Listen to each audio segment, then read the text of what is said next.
Good morning students. तो आज पढ़ेंगे व्यंजन संधि। तो व्यंजन संधि में सर्वप्रथम हमने क्या बात सीखी है कि प्लस से पहले व्यंजन आता है और प्लस के जस्ट बाद में क्या आता है, व्यंजन या फिर स्वर, इनमें से कुछ भी आ जाता है तो वहां पर क्या होता है, व्यंजन संधि होती है। जैसे देखिए, दिक प्लस अंबर। दिक, दिक में क क्या है, अपने पास व्यंजन है और प्लस के बाद में क्या रहे, क्या है, स्वर। और इन दोनों के मेल से क्या परिवर्तन हुआ, ग आया। तो यहाँ पर ये जो परिवर्तन हुआ उसे हमने क्या नाम दिया, उसे हमने कहा है व्यंजन संधि। सबसे पहला नियम है व्यंजन संधि का, पहले वर्ण का तीसरा वर्ण, यानी प्लस से पहले किसी भी वर्ग का, वर्ग क्या होता है, जैसे क ख ग घ य च छ ज झ ञ ट ठ ड ढ ण त थ द ध न। तो ये क्या है, ये हमारे पास व्यंजन है। तो व्यंजन में हर वर्णमाला में एक एक जो लाइन होती है, जैसे क ख ग घ, तो ये जो फर्स्ट जो अक्षर होता है उसके नाम से उसको जाना जाता है। तो क वर्ग, क के बाद में किसकी लाइन आती है, च की, तो उस लाइन को किसके नाम से जाना जाता है, च वर्ग के नाम से। उसके बाद में आती है ट, ट की लाइन आती है, उसको हम क्या नाम देंगे, ट वर्ग। ट वर्ग के बाद में त की लाइन आती है, उसको हम नाम देंगे त वर्ग। तो किसी भी वर्ग का तीसरा वर्ण, तो वर्गमाला के किसी भी वर्ग के पहले वर्ण यानी फर्स्ट, प्लस से पहले किसी भी वर्ग का पहला वर्ण आएगा, यानी क की लाइन का पहला वर्ण क्या होगा, क। च की लाइन का पहला वर्ण च, ट की लाइन का पहला वर्ण ट, त की लाइन का पहला वर्ण त और प की लाइन का पहला वर्ण प। यानी प्लस से पहले की अपने को यहाँ पर शर्त बता रखी है कि किसी भी वर्ग का पहला वर्ण यानी क, च, ट, त और प के बाद में, यानी प्लस से पहले तो ये शर्त है, और प्लस के बाद में क्या होगा, कोई भी स्वर आ जाए या किसी भी वर्ग का तीसरा या फिर चौथा वर्ण अथवा य र ल व आने पर ये जो पहला वर्ण है ना क, वह किस में बदल जाएगा, अपनी ही लाइन के तीसरे अक्षर में। तो क की लाइन का तीसरा अक्षर क्या है, क ख ग, तो क है वो किस में बदलेगा, ग में।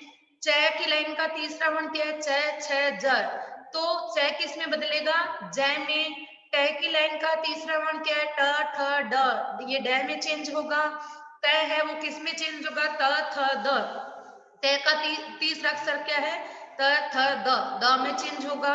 प की लाइन का प फ ब भ, नहीं प फ ब, तो ये ब में चेंज होगा। तो पहला वर्ण हमेशा किस में चेंज होगा, तीसरे वर्ण में चेंज होगा। अब आइए देखते हैं कुछ उदाहरण। दिक प्लस गज। सर्वप्रथम देखिए, प्लस से पहले क्या आया है, किसी भी लाइन मतलब किसी भी वर्ग का कौन सा वर्ण आया है, प्रथम वर्ण। ये देखिए, प्लस से पहले किसी भी वर्ग का प्रथम वर्ण आया है और प्लस के बाद में क्या आया है, किसी भी उसी वर्ग का या फिर किसी भी वर्ग का तीसरा वर्ण आया है ना, तीसरा वर्ण आया है। यहाँ पर आपने वो एक शर्त और बता रखी ना, ये देखो तीसरा और चौथा वर्ण, तो यहाँ पर कौन सा वर्ण आया अपने पास, तीसरा वर्ण आया है। तो ये क है वो किस में चेंज हो जाएगा, अपनी ही लाइन के तीसरे अक्षर में चेंज हो जाएगा। तो क की लाइन का तीसरा अक्षर कौन सा है, क ख ग, तो यहाँ पर देखिए ये ग में चेंज हो गया, आधा ग लिख रखा है ना, तो ये ग में चेंज हो गया। अब ये आधा ग क्यों आएगा, क्योंकि क के नीचे हल चिन्ह दे रखा है, तो हल चिन्ह का मतलब क्या हो गया कि यहाँ पर क भी आधा है, इट मीन्स ग भी अपना आधा ही होगा।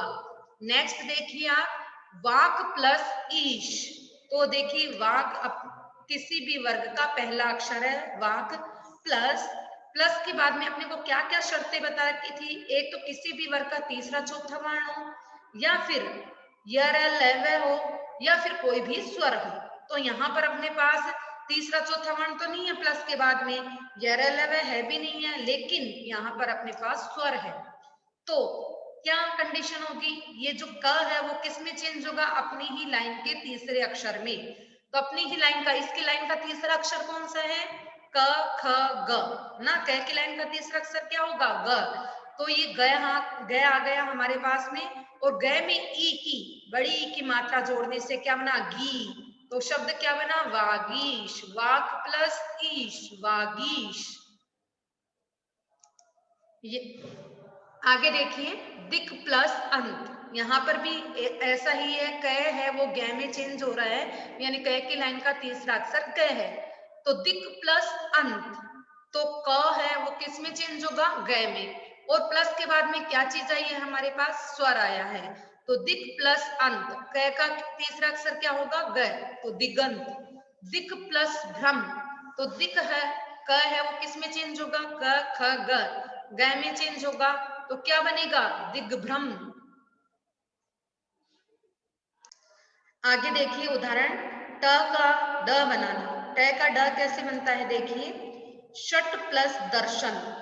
अब देखिए ट किसी भी लाइन का पहला वर्ण है, यानी ट की लाइन का पहला वर्ण क्या होगा, ट, प्लस ट के जस्ट बाद में क्या रहा है, द। द क्या है, देखिए त थ द, त की लाइन का तीसरा वर्ण है, क्योंकि हमने नियम में पढ़ा था प्लस के बाद में, मतलब प्लस से पहले तो किसी भी वर्ग का पहला ही वर्ण आएगा, बट प्लस के बाद में तीसरा और चौथा वर्ण आएगा। किसी भी लाइन का, किसी भी वर्ग का तीसरा चौथा वर्ण आ सकता है, प्लस में भी कुछ भी आ सकता है, और स्वर आ सकता है। तीन शर्तें हमने पढ़ी थी प्लस से पहले की, सिर्फ एक ही शर्त थी, क्या, कि किसी भी वर्ग का पहला ही वर्ण आएगा, बट प्लस के बाद में हमने तीन शर्तें पढ़ी है कि किसी भी वर्ग का तीसरा चौथा वर्ण आ सकता है, है आ सकता है, या फिर कोई भी स्वर आ सकता है। तो ऐसी कंडीशन में क्या होगा, प्लस के पहले वाला जो वर्ण है, यानी ये जो ट है, वो अपनी ही लाइन के तीसरे अक्षर में बदलेगा। तो ट की लाइन का तीसरा अक्षर क्या है, ट ठ ड, तो यहाँ पर ये ड में बदल गया षड दर्शन। सट प्लस आनंद, षडानंद। ट की लाइन का तीसरा अक्षर क्या है, ड़, लेकिन ये देखो यहाँ पर हमने ड, ये जो ट है यहाँ पर ड लगाया, तो हमने इसको आधा लगाया, क्यों, क्योंकि यहाँ पर अपने पास ऐसा कोई भी अक्षर नहीं है जो इसमें मिल जाए, यानी दीर्घ शब्द हमने चाहिए इसमें। ए ई ऊरी तो क्या होते हैं, छोटे वर्ण होते हैं, तो ये दीर्घ वर्ण नहीं है, लघु है। द में किसका स्वर आया, ए में, तो ए ई ऊ री ये अपने पास लघु वर्ण होते हैं, ह्रस्व स्वर होते हैं।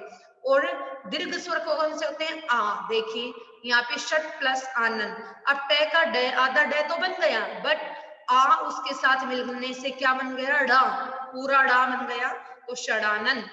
नेक्स्ट देखिए आप, नियम अपना यही चल रहा है कि पहला अक्षर तीसरे में चेंज होगा।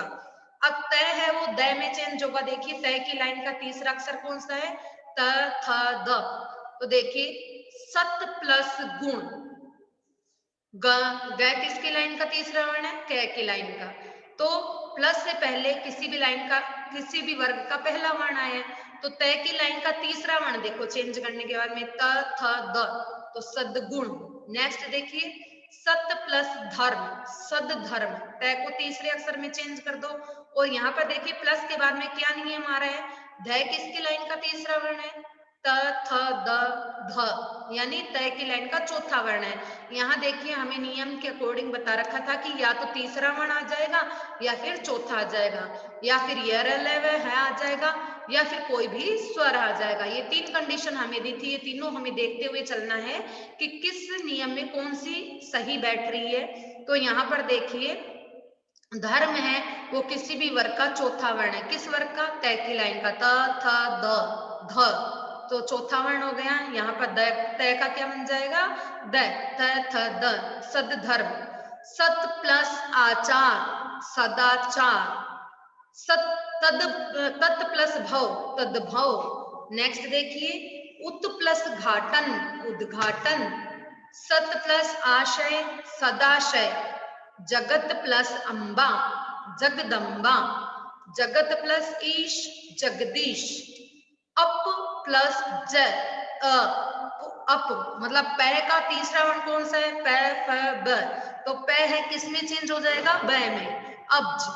इसी तरीके से ये तो हमारा नियम हुआ फर्स्ट नियम, जो कि क्या था, नियम नंबर 1, और इसका मतलब क्या था कि किसी भी वर्ग का पहला वर्ण है वो अपनी ही लाइन के तीसरे वर्ण में चेंज होगा। तो यहाँ पर परिवर्तन होने पर क्या हो रहा था, पहला वर्ण अपनी ही लाइन के तीसरे वर्ण में चेंज हो रहा था, ये था इसका नियम। सेकंड नियम हमारे पास आता है पहले वर्ण का पंचम वर्ण। अब यहाँ फर्स्ट नियम में हमने फर्स्ट वर्ण है वो अपने ही लाइन के तीसरे में चेंज हुआ था, और यहाँ पर किसी भी वर्ग का पहला वर्ण है वो पांचवें में चेंज होगा, अपनी ही लाइन के पांचवें वर्ण में चेंज होगा। फर्स्ट नियम में क्या था, तीसरे अक्षर में चेंज हो रहा था। सेकंड नियम में क्या है, अपने ही लाइन के पांचवें अक्षर में वो चेंज होगा। तो देखिए नियम पढ़ते हैं। किसी भी वर्ग के पहले वर्ण के बाद में या तो न आए या फिर मैं आए, तो पहले वर्ण की जगह उसी वर्ग का पंचम वर्ण आ जाता है। आ ये यहाँ पर आ जाता है, वो नहीं लिखा है कि आ आएगा, ये यहाँ पर इस थोड़ा सा मिसप्रिंट होया हुआ है, तो यहाँ पर आपको थोड़ा सा ध्यान रखने की आवश्यकता है। आ मतलब ये आ स्वर नहीं है, वर्ण आ जाता है, यानी नॉर्मल आ लिखा हुआ है, वर्ण आ जाता है। जैसे क का ड़, ट का ण, त का द, सॉरी त का न। तो ये देखिए वाक प्लस मै, वाक किसी भी वर्ण का कौन सा वर्ण है, किसी भी वर्ग का पहला वर्ण है वाक, ये क वर्ग का पहला वर्ण है, प्लस प्लस के बाद में क्या आया, मैं या फिर न। तो यहाँ पर अपने पास मैं आ रहा है, तो क है वो अपनी लाइन का पांचवा वर्ण कौन सा है, ड़, जिसको हम स्वर में कहते हैं ढंग, तो वाड़म्य। नेक्स्ट देखिए ट का ण हो जाना षट प्लस मास, षट। उसके बाद में देखिए ट है किसी भी वर्ग का पहला वर्ण है, उसके बाद में मैं आ रहा है, तो अपने को क्या बनाना पड़ेगा, ट है वो अपनी लाइन के पांचवें वर्ण में चेंज होगा। त की लाइन का पांचवा वर्ण कौन सा है, ट ठ ड ढ ण, तो त है वो किस में चेंज होगा, ण में, क्षण प्लस मास। आगे देखिए त का न, सत प्लस मार्ग। अब देखिए त है वो किसी भी वर्ग का पहला वर्ण है, प्लस मार्ग, तो प्लस के बाद में मैं आया है, तो ये त है वो अपनी ही लाइन के पांचवें वर्ण में चेंज होगा। त की लाइन बोल के देखिए, त थ द ध न, पांचों अक्षर न है, तो ये न में चेंज हो गया, सन्मार्ग। नेक्स्ट देखिए उत प्लस नति, उत है वो किसी भी वर्ग का पहला वर्ण है, प्लस उसके बाद में देखिए न लिखा हुआ है, तो हमने नियम में पढ़ा था कि प्लस के बाद में न या मैं में से कुछ भी आ जाए। अभी तक तीनों उदाहरण में आपके पास मैं आए हैं, एक उदाहरण ये है हमारे पास जिसमें न आया है, तो क्या कंडीशन होगी, तय है वो किस में चेंज होगा, अपनी ही लाइन के पांचवें अक्षर में। तो तय की लाइन का पांचवा अक्षर कौन सा है, त थ द ध न, तो ये न में चेंज हो जाएगा, और इस तरीके से हमारे पास क्या शब्द बनेगा, उन्नति। ये दो नियम हमारे कंप्लीट होते हैं। अब पढ़ते हैं हम नियम नंबर 3, तय का अगले वर्ण में बदलना। तो तय के पश्चात यानी प्लस के पहले तय आएगा, और प्लस के बाद में च ट ज ड या ल आने पर तय बाद वाले वर्ण के अनुरूप बदल जाता है। तो इसको थोड़ा सा ध्यान से समझिएगा। तय का अगले वर्ण में बदलना, तय के बाद में क्या क्या चीजें आएगी, च आएगा, त आएगा, ज आएगा, ड़ आएगा या ल आएगा। तो यहाँ पर एक चीज अपने को ध्यान देने की आवश्यकता है, वो ये है कि ये देखिए च की लाइन का तीसरा अक्षर कौन सा है, च छ ज, तो च की लाइन में से दो अक्षर, एक तो च और एक ज। फिर देखिए ट की लाइन में से कौन से दो अक्षर, ट और ड, यानी पहला और तीसरा वर्ण किस में से, किस किस की लाइन में से, एक तो च की लाइन में से और एक किसकी लाइन में से, ट की लाइन में से। क की लाइन छोड़ दो, ट की लाइन का कुछ नहीं है यहाँ, च की लाइन में से और ज की लाइन में से, च की और ट की लाइन में से दोनों में से क्या आएगा, फर्स्ट वर्ण और थर्ड वर्ण, या फिर ले आ जाए तो तय किस में चेंज हो जाएगा, बाद वाले वर्ण के अनुरूप चेंज होगा। ये देखिए कुछ उदाहरण देखते हैं ताकि हमें क्लियर हो जाए कि ये क्या मतलब बताना हमें चाह रहे हैं। तो ये देखिए सत्य प्लस चरित्र, तो ये देखिए च की लाइन में से च आ गया है चरित्र में, तो तय है वो किसके अकॉर्डिंग चेंज हो जाएगा, च के अकॉर्डिंग चेंज होएगा, सच्चरित्र। इसी तरीके से देखिए उत प्लस चारण, ये इतना ध्यान रखना कि मैंने आपको बताया कि प्लस से पहले सब में क्या आएगा, तय आएगा, प्लस से पहले सब में ही तय आएगा। ये देखिए सब में देख लिया तय, इसमें भी तय, इसमें भी तय, ये भी तय, ये भी तय, इसको हम बोलते हैं तय के नियम, तय के नियम भी हम नाम देते हैं। तो ये देखिए सत प्लस चरित्र, सब में देखिए प्लस से पहले तय आया है और प्लस के बाद में अपने को 5 शब्द दे रखे थे। एक तो च की लाइन का च और जय, ये देखिए च आया है, यहाँ पर च आया है, यहाँ पर जय आया है, और एक ट की लाइन का ट और ड, ये देखिए ट ये ड, और एक चीज और हमने पढ़ी थी ल, ये रहा ल। तो यहाँ पर अपने को 3 चीजें ध्यान में रखने की आवश्यकता है कि प्लस से पहले तो सिर्फ तय आएगा, ये देखिए सारे उदाहरण में हमें तय मिलेगा प्लस से पहले, बट प्लस के बाद में च की लाइन का च और ज यानी पहला और तीसरा वर्ण, फिर ट की लाइन का भी फर्स्ट और थर्ड वर्ण और एक लय, यानी ये 5 चीजें आनी चाहिए, 5 में से कोई सा भी आ जाओ। तो जो अक्षर आ रहा है ना प्लस के बाद वाला, तो ये फर्स्ट वर्ण उसी के अकॉर्डिंग चेंज होगा। देखिए सत प्लस चरित्र, तो चरित्र के अकॉर्डिंग ही तय है वो चेंज हो जाएगा, सच्चरित्र। इसी तरीके से देखिए तत् प्लस टिक्का, तट्टिका यानी त आधा आ जाएगा, त आधा आ जाएगी। इसी तरीके से देखिए वृहत प्लस टीका, वृहटिका यानी ये जो तय है वो किस में चेंज होगा, आधे तय में। उत प्लस डयन, उड्डयन, ये देखिए तय है वो किस में चेंज होगा, आगे जो वर्ण आ रहा है उसी के अकॉर्डिंग चेंज हो जाएगा। सत प्लस जन, सज्जन, उत प्लस ज्वल, उज्ज्वल, उत प्लस लेख, उल्लेख, तत् प्लस लीन, तल्लीन, उत प्लस लास, उल्लास। इसी तरीके से देखिए तय का च बन जाना, ये देखिए प्लस तय के पश्चात यानी फर्स्ट अक्षर, ये सारे हमारे तय के नियम चल रहे हैं। फर्स्ट तय का नियम हमने पढ़ लिया है। सेकंड तय का नियम देखिए, तय के पश्चात छ आने पर तय का च बन जाता है। यहाँ पर सिर्फ एक ही चीज हमें बताई गई है कि प्लस से पहले क्या आएगा, तय, लेकिन प्लस के बाद में छ आ रहा है, छ से छतरी वाला, तो तय का क्या बन जाएगा, च बन जाएगा। ये आपको ध्यान देने की आवश्यकता है कि प्लस से पहले तो देखिए जो अपने तय के नियम है ना उसमें तय ही तय आएंगे प्लस से पहले, बट प्लस के बाद में अपने को ध्यान रखना है यहाँ पर 6 से छतरी आ जाए तो तय का क्या बन जाएगा, हमेशा च बनेगा। जैसे उत प्लस छिन्न, तो 6 का क्या बन जाएगा, च बन जाएगा, तो क्या बना, उच्छिन्न। जगत प्लस छाया, जग छाया, तो तय का क्या बन जाएगा, च बन जाएगा। इसी तरीके से देखिए तय के बाद में, ये देखिए प्लस लगा के हमें बता दिया कि तय प्लस से पहले तो तय आएगा, बट तय के बाद में अगर श आ जाए शलजम वाला, तो वहां पर आधा च बनेगा और साथ में छ बनेगा। तो उत प्लस श्वास, तो तय की जगह क्या बन जाएगा, आधा च और छ, उच्छ्वास। उत प्लस शिष्ट, उच्छिष्ट। नेक्स्ट देखिए त, मतलब प्लस से पहले तय हो और प्लस के बाद में है, तो वहां पर द और आधा, आधा द और ध बनेगा। उत प्लस हार, उद्धार। नेक्स्ट देखिए तत् प्लस हित, तो अधिक, है ना। नेक्स्ट देखिए छ का आधा च और छ बन जाना। किसी स्वर के बाद छ आने पर, किसी स्वर के बाद, ये ध्यान रखना स्वर कौन से होते हैं, ए आ ई ई उ ऊ, तो किसी भी स्वर के बाद में छ आ जाए तो इस छ का क्या बन जाएगा, आधा च और छ। ये देखिए आ प्लस छादन, इतने दिनों तो क्या था, इतने जो नियम थे उसमें आगे वाले वर्ड में चेंज हो रहा था, अब यहाँ पर क्या होगा, आधा, ये जो छ है उसके पहले आधा च बन जाएगा।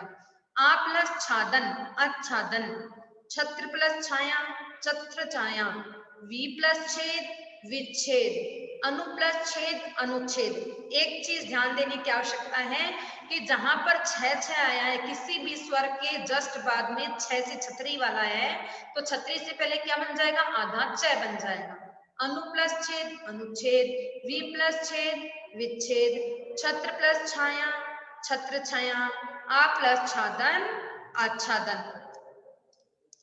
तो बच्चों आज हम यहीं तक पढ़ेंगे, बाकी हमारे ये व्यंजन संधि के 2-3 नियम हमारे शेष रहते हैं। एक तो मैं का पंचम वर्ण में चेंज, अनुस्वार में चेंज हो जाना, और एक हमारे नियम बच रहा है री और रे का या स का श बन जाना, स के नियम हमारे शेष रहते हैं। तो ये 2 नियम व्यंजन संधि के प्लस विसर्ग संधि के नियम हम अपने नेक्स्ट वीडियो में पढ़ेंगे। तब तक के लिए धन्यवाद।